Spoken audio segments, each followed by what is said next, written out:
Derek and the Manor. The Fat Controller visited Derek at the works.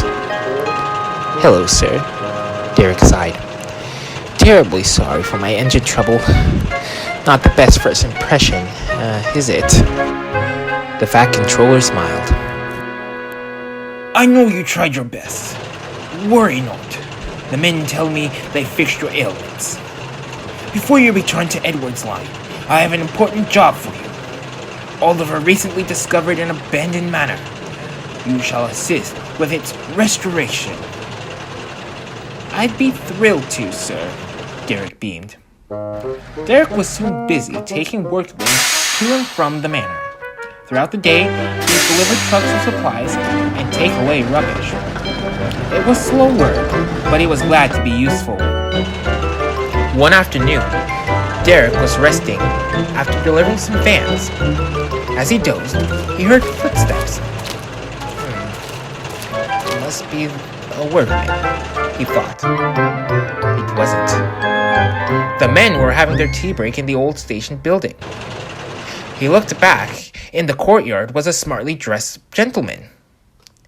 He stared at the manor, its surroundings, before his eyes met Derek.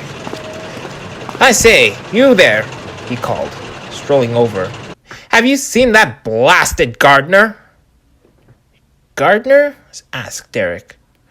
"Oh, you mean the workmen? They're on their tea break, sir." "Yes, well, do tell them to trim these hedges in the courtyard, won't you? We certainly can't welcome party guests with an unkept garden." The gentleman turned and strode away. Just then, the workmen returned. "Who are you talking to?" they asked. That gentleman in the courtyard," Derek replied. "He says the hedges need tending to. I don't suppose any of you are gardeners."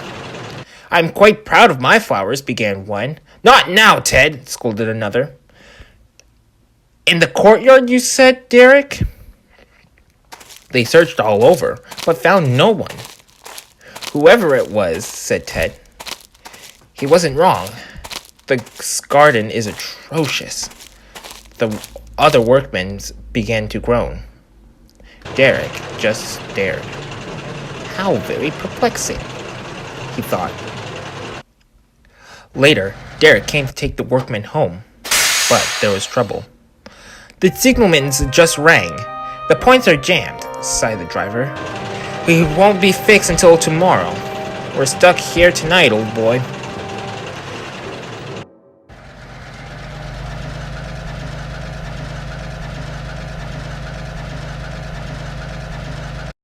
The driver backed Derek into a shed, then left with the workmen. Darkness fell, and Derek drifted to sleep. "Let the celebrations begin!" Derek jolted awake. "Who's there?" he called. He heard an excited chatter coming from the manor.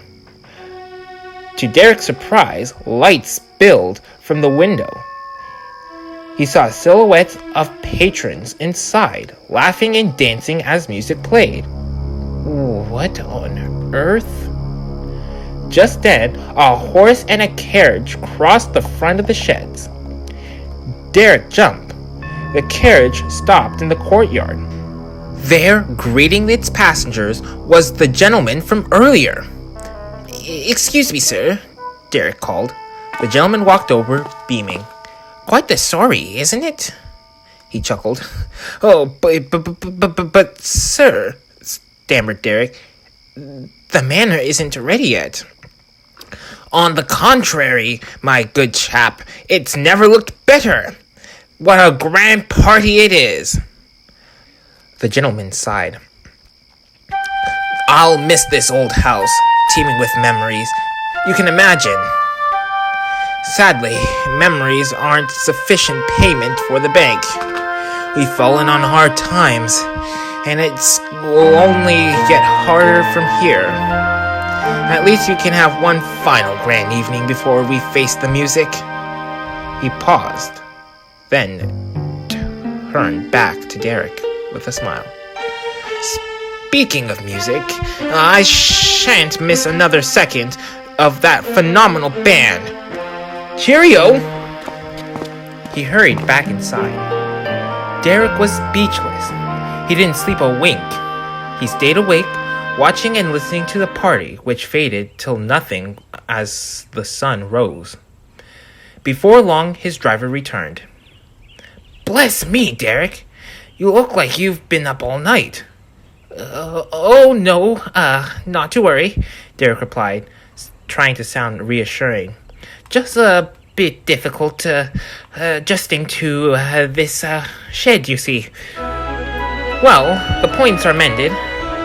Let's fetch the workmen, and then you can have a good rest. As Derek climbed into the cab, Derek heard footsteps again. Sure enough, the gentleman was in the courtyard, surveying the garden. That blasted gardener! The party is tonight, and he still hasn't tended to the shrubs. Derek went pale with realization. At the station, the workmen piled into the coach. Derek spied the fat controller on the platform. I say, sir, may I have a moment of your time? Certainly, Derek. Not feeling unwell, are you? Never better, sir, Derek chuckled. I was wondering about the manor.